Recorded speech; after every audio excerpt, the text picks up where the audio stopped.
Kyabram District Football League and Netball League show. Grand final time. It's the time that everyone likes to play, and joining me this afternoon is Kelly Heldon from the Tallygrupna Netball Club. Good afternoon, Cal. Hi Sam, how are you? Going well, and we'll get to Barney shortly. He's from the Merrigan Football Club. Your girls have done a fantastic job, Cal, in the A-grade competition to get all the way to the grand final. Had to play every week, cutthroat finals, couldn't afford to lose, and you've had some solid wins and also had a very good win against the minor premier. Yeah, look, I actually think that playing all the way through and having the cutthroat finals have actually done us best this year. Look, we've played off in the last three prelim finals, and unfortunately we have lost. And before that, we were on top and went out in straights too. So, look, I think playing through has really helped us this year. I think our back 6 or 7 games have been fantastic, and I think we're getting better as we go along. 8 weeks ago we chatted about having those high impact games at the back end of the season. One was against Stanhope, one was against Firetown that was still in the mix, and of course Avenel in the last game. How important do you think that's been to what's happened in the 3 weeks in the final so far? Oh, look, I think very important. I think that, going in with tough, hard games, especially, with netball, it's not too much physicality, but it's really helped us. We've had a bit of a change of netball team halfway through the season. One of our girls did her knee, so we had a new girl come into our side just past probably a bit after the halfway mark. So Julie's only had probably coming into the grand final, this will only be her 8th game. So I think our team's now developed a good understanding, and our goalers are really working well together. So it's really helped us having hard, strong games leading into the finals. Who are your key players before we then switch our focus to Lancaster and some of the girls that you need to be certainly wary of? Well, I think all our girls are, Sam. I don't think one's above the other. I think everyone goes out there and does their job and plays really well, and I think we complement each other. We've got some height down both ends, and then we've got some speed through the middle. So I think I wouldn't like to pinpoint anyone, because I think it's an even, consistent team this year, which is great for us. So look, I think it's the whole 10 sides. We've got some young girls, we've got some older girls. I think we're a very good mix this year. And Lancaster, as we know, we've got a couple of young guns in Ali Lothian, who's our reigning A-grade medalist, and Kayla Casey, and then you've got through the mid-court Pip English, should I say, and Pam O'Sullivan as well.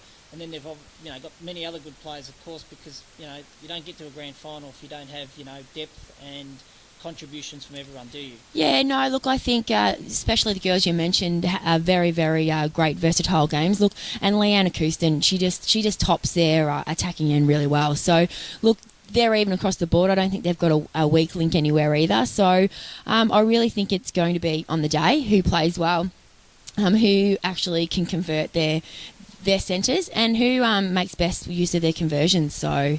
The other thing is you played twice. You won at Lancaster and they actually won at Tallygrupna. So it's 1-1. Tell me where you can win this and why. Look, we played them in round 2 at Tally and we lost, and we played them in round 16 at Lanky and won. So, look, I think round 2 to round 16, completely different sides we had. So I think, look, to be honest, we're going as underdogs. But look, we've got the box seat. We're coming in with a win closest into the final. So round 2 to me, no pressure whatsoever. We come from third. People didn't expect us to beat Stanhope. So I think we match up better against Lancaster than what we do against Stanhope.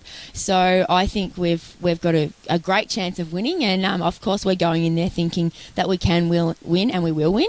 But it's all about making sure that we settle, we play our game plan, don't get caught up in the grand final moment. Unfortunately, we've only got 3 girls that have played in the grand final before on our side this year. So, there's going to be some nerves out there. But, look, I think if we stick to our game plan and we play our style of game, we will run out winners. Should be a cracking game in netball. It is at 2:20 at the Merrigan Recreation Reserve. Now we switch our focus to the football, and we welcome Christian Barnett from the Merrigan Football Club. Going really well, Barney, and this is an exciting time for your football club, of course. Rags to riches sort of story. There's only 2 hours away, another great performance of football, and you could be premiers. It's 24 years since your last flag. didn't win a game in 2011, but you've actually won 40 games and only lost 14 under your tenure. Yeah, look, we started a bit of a restructure 3 years ago, and we probably looked at ourselves at a 3-year sort of a plan anyway, like you do. To come from zero to playing finals the first year is probably just a bit out of reach. And then our second year, obviously, we played a pretty consistent home and away season, probably nearly the best in the comp, but just fell down at the end. Running into some injuries and those sort of fatigue issues with the list, and then out of straight sets. And then this year we've set us up pretty well and come back to win our 16 games for the year, and worked in pretty well, and finals it is for us. So it's good. Do you think you have a little bit of an edge because in that 3-year run you haven't lost in the Gambie, and as we said off air, the Gambie probably started the run for you back in 2012. It was one of those real first breakthrough wins for the club, having not won a game the previous year. Yeah, no, it really was. We played them at home, 2012, and we won by 2 goals. And I remember that victory as a real turning point to which the way the direction the club was going in, and over the course of the next couple of months after that, we started to really get on a roll. And look, to the boys and the players' credits and the club's credit, we've really kept that going. And there's a lot of guys there that are driven to for success. So that's really why I'm really backing the boys in on Saturday, because of that that real hunger. And they deserve it. They've worked very hard for it. And the Gambie can be perceived to have fewer options to kick a winning score as opposed to you guys, where you've had a few guys that have kicked multiple bags of goals this season. I think that's going to be pivotal when you wind the clock back and have a look at Merchant last year. I think that was pivotal for them, that they did have a focal point, as we know, in Anthony Mellington, but then they had 3 or 4 other guys who kicked 35 to sort of 45 goals, and you guys have that as well.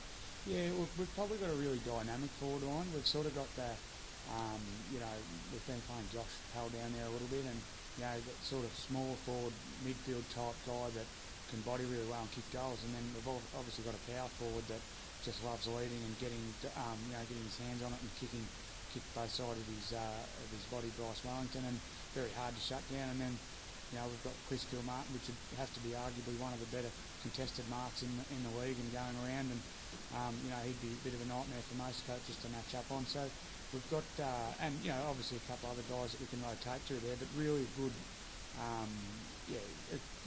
sort of valuable forward line that will, if one is not quite on his game, the other one definitely can pick up that last little bit and get the next couple of goals. So it's good.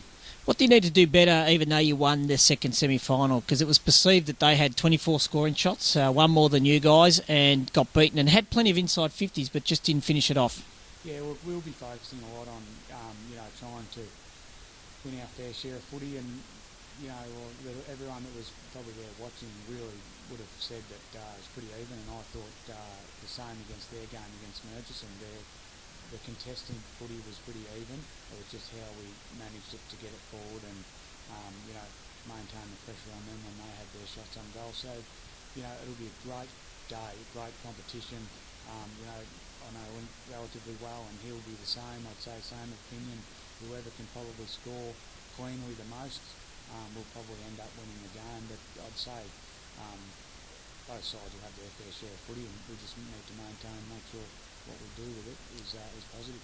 Promises to be a fantastic weekend of football and netball. Our showpiece weekend, as we know, at the Maribna Recreation Reserve gets underway with the under-15 netball at 9 o'clock, and then that'll be followed by the thirds football, and it'll be action all day, and then it'll get to the senior netball at 2:20 and the senior football at 2:05, and we're going to be celebrating some premiership teams throughout the afternoon, and it'll be interesting to see which of those teams it is at around 4:45 on Saturday afternoon. So without any further ado, I'd like to take this opportunity to say thank you to Kelly Heldon for giving up her time, and also Christian Barnett. Wish them all the best, and also all the participants participating on the Saturday this weekend on the Maribna Recreation Reserve, the best of luck. This has been Sam Saraceno for Kyabram District Football League and Netball League YouTube show for 2014.